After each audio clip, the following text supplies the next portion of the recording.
जी हाँ, जिसकी तैयारी हो रही थी, 20,000 हिट किया और सस्टेन कर रहे हैं। देखिए ये इंपॉर्टेंट चीज़ है, 20,000 सस्टेन कर रहे हैं। हम बात कर रहे हैं समय नीलेश भाई से, गुरमीत चड्ढा भी हमारे साथ जुड़े हुए हैं और एक और मेहमान देवीना मेहरा को भी जोड़ लेते हैं हमारे साथ। तो पूरे के पूरे पैनल को जरा स्क्रीन पर लेकर आइए। 3 बड़े गेस्ट इस समय हमारे साथ बातचीत करते हुए। Devina ma'am, good afternoon. आपको भी मुबारक हो, आप भी काफ़ी समय से बुलिश रही हैं मार्केट पर। बताइए 20,000 पर क्या स्ट्रैटेजी होनी चाहिए? गुड आफ्टरनून अनुज। अभी भी लार्ज कैप साइज तो मुझे अभी भी अच्छा लगता है। अभी कुछ 20,000 तो पहुंच गए हैं, पर अभी आप वैसे देखें कंपाउंडिंग के लिहाज से तो अभी हम लोग अभी भी ट्रेड लाइन से काफी नीचे हैं, क्योंकि जैसा कि मैंने पहले भी बोला कि 2010 वाला दशक तो खराब था ही। मतलब आप 9% कंपाउंडिंग तक भी नहीं पहुंचे थे, लेकिन इस दशक में भी अभी हम लोग का 12.5% टाइप का कंपाउंडिंग है, कुछ खास नहीं है कंसिडरिंग कि लॉन्ग टर्म 15-16% कंपाउंडिंग रहा है। जहां पर मैं थोड़ा सा सावधानी बरतने को कहूंगी वो स्मॉल कैप और लार्ज कैप्स और मिड कैप स्पेस है। वहां थोड़ा आपको सोच समझ के चलना होगा, क्योंकि वहां पर जो मार्च से मूव आया है उसमें बिल्कुल भी कुछ भी करेक्शन आया नहीं है। और ये सब जगह पर अगर इंडेक्स 5% भी नीचे जाता है तो स्टॉक्स तो 15-20% भी नीचे जा सकते हैं। तो और वो वैसे भी थोड़ा रिस्की एंड रहता है, तो वहाँ सोच समझ के चलिए। अभी लार्ज कैप में मुझे अभी तो कोई ऐसा खतरा नजर नहीं आ रहा है। लार्ज कैप में इतना खतरा नजर नहीं आ रहा है। चलिए एक बार जरा निफ्टी का वो मैं सफ़र देख रहा था, ये 15,000, 10,000, 15,000, 20,000 जो हुआ। एक बार जरा वो ग्राफिक वापस शुरू से प्ले करिए तो उसमें दिखाई देगा। ये ऑब्वियसली जो नया हाई हमने लगाया है ये 20 जुलाई के बाद लगाया है, लेकिन आप अगर उससे पहले का मूव देखेंगे, उससे पहले निफ्टी 5,000 था 2007 में हजदा, 10,000 पाने में हमको 10 साल लगे ऑब्वियसली तब। और आपके 5,000 में फ़र्क है, क्योंकि परसेंटेज फ़र्क 5,000 से 10,000 में डबल हो गए आप। 10,000 से 15,000 में वो परसेंटेज कम हुआ, 4 साल लगे। 15,000 से 20,000 2023 में ही आ गए हम। इस हिसाब से 2024 में ही शायद 25,000 आ जाना चाहिए, या गुरमीत 2023 में तैयारी है 25,000 का लाने की? अनुज, आपके मुंह में छोले भटूरे अगर ऐसा होता है तो लेकिन जैसे देवीना मैम ने और निदेश सर ने भी बोला कि जैसे हम जब भी शतक मारते हैं, क्रिकेट खेलते हैं या एक माइलस्टोन अचीव करते हैं तो फ्रेश गार्ड लेते हैं और कैरीड अवे नहीं होते हैं। तो ये माइलस्टोन्स बहुत सारे आएंगे इस मार्केट में लॉन्ग टर्म में, मुझे उस पर कोई डाउट नहीं है।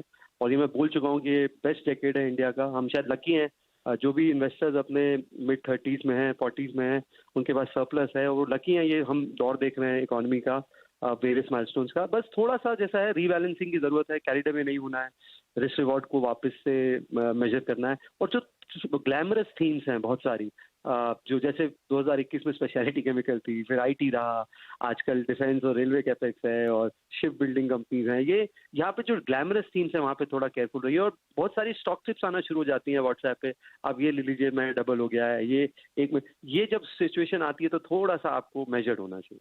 सा मेजर रहे। और ग्लैमरस थीम्स अब तक चल चुकी हैं, इसीलिए इतने रिटर्न्स बने हैं।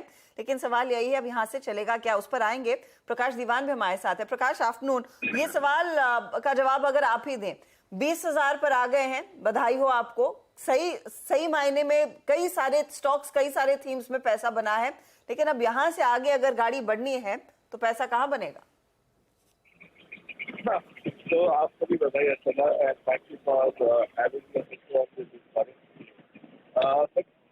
आई थिंक एक चीज हमें याद रखिए कि 20,000 का आंकड़ा एक स्टैटिस्टिकल माइलस्टोन है। कंपनी के परफॉर्मेंस, कंपनी के भाव, उसके डिमांड, ये सब चीजें थोड़ी सेंटिमेंटली इम्पैक्ट करेगी, बट फंडामेंटली कोई चेंज नहीं होगा। मुझे जो दो चीज कहनी है, और वो बहुत मैं देख रहा हूँ जो सोशल मीडिया में कम्युनिकेशन घूम रहा है उसके हिसाब से, कि एक तो फोमो बहुत ज्यादा हो जाता है जब लोग माइलस्टोन देखते हैं और कि हमने तो कुछ किया ही नहीं, और दूसरा एक फोमे है which is fear of made enough. उसपे जल्दी निकल भी जाते हैं कि अब 20,000 हो गया निफ्टी, अब क्या बचा है, मतलब अब क्या होगा, अब तो करेक्शन आएगा। तो दोनों साइड के दोनों पहलू दिखते हैं लोगों को।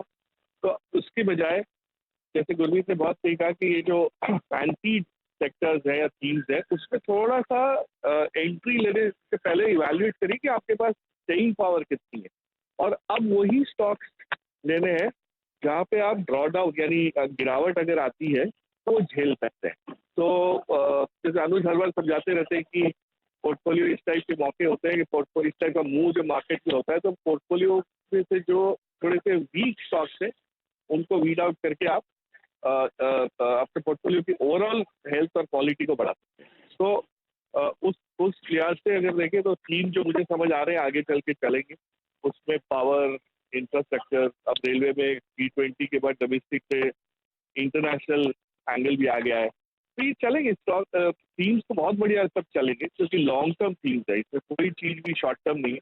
बट फैंसी इसमें don't get carried away as everybody, और पोर्टफोलियो की अपनी हेल्थ पे ज्यादा गौर करें, आपकी रिस्क टॉलरेंस पे ज्यादा गौर करें कि यहाँ से अगर 25-30% कोई चीज गिरती है तो वो आपके लिए वो नहीं होना चाहिए कि सारा पोर्टफोलियो लड़खड़ा गया और आपने लेवरेज लिया हुआ था और स्ट्रेस पड़ जाए। तो पैनिक ना हो, ये सोच के आप जो भी ले रहे हो अब ले।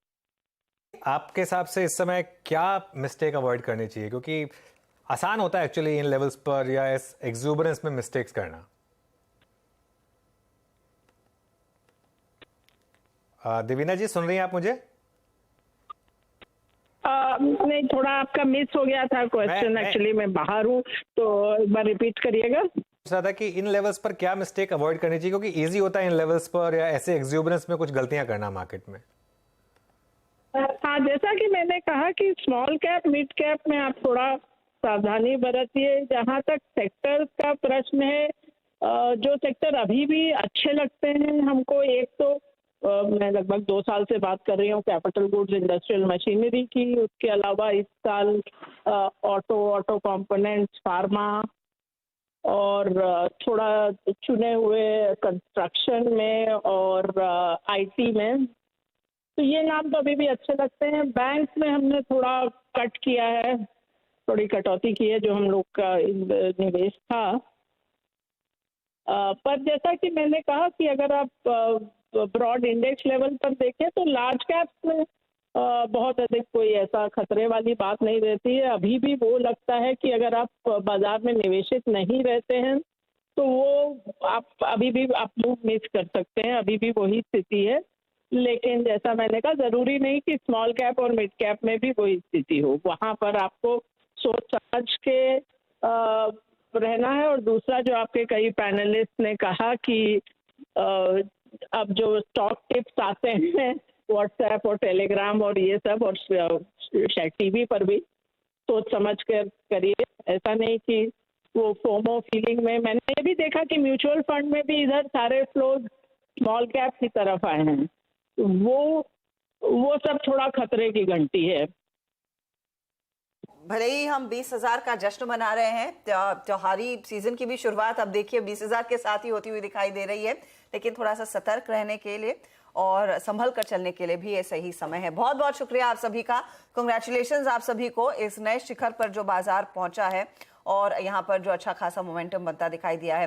अक्रॉस द बोर्ड तेजी बनती हुई है। मिड कैप इंडेक्स मुझे लग रहा है 500 पॉइंट की बढ़त की तरफ बढ़ता हुआ दिखाई दे रहा है। निफ्टी बैंक में तो तेजी है ही। 20,000 तो हो गया अनुज, अब इमीडिएट नियर फ्यूचर तो 20,500 आप कह रहे हैं, लेकिन वो अप्रोच क्या रहेगी? क्या वो पलक झपकते ही हो जाएगा? क्योंकि एक हफ्ते में हमने देखा है फटाफट, मेरे ख्याल में पिछले फ्राइडे किसी को आभास भी नहीं होगा, बिल्कुल सोचा नहीं होगा कि आज हम सोमवार को 20,000 पर बैठे पिछले से पिछले फ्राइडे बिल्कुल मैं खुद कहूंगा, जो हालांकि मेरा भी एक व्यू था कि हम 20,500 हिट करेंगे, इतनी जल्दी कर देंगे ये नहीं पता था। ये इसके लिए ना मार्केट में क्या होता है ना हर्षदा, आपको हमेशा मार्केट के ट्रेंड के साथ रहना चाहिए। एक बार आपने मार्केट का एक ट्रेंड पकड़ लिया, और अगर ट्रेंडिंग मार्केट में आपने एक बार ट्रेंड पकड़ लिया, उसके बाद उसको छोड़िए मत। अगर आपने वो पूरा अगस्त इतना पेन झेला था, उसके बाद वो क्लियर कब हो गया था? फ्राइडे को मार्केट डे हाई पर बंद हुआ, उसके बाद अगले दिन मंडे को मार्केट डे हाई पर बंद हुआ, और जिसमें वो पहले नीचे आया फिर ऊपर गया। उसके बाद लगातार आपने 2-3 दिन देखे होंगे कि हम लगातार बात कर रहे कि नीचे आ रहा था और फिर रिकवरी दिखा रहा था 100 पॉइंट की, और क्लोज हो रहा था हाईएस्ट पॉइंट पर।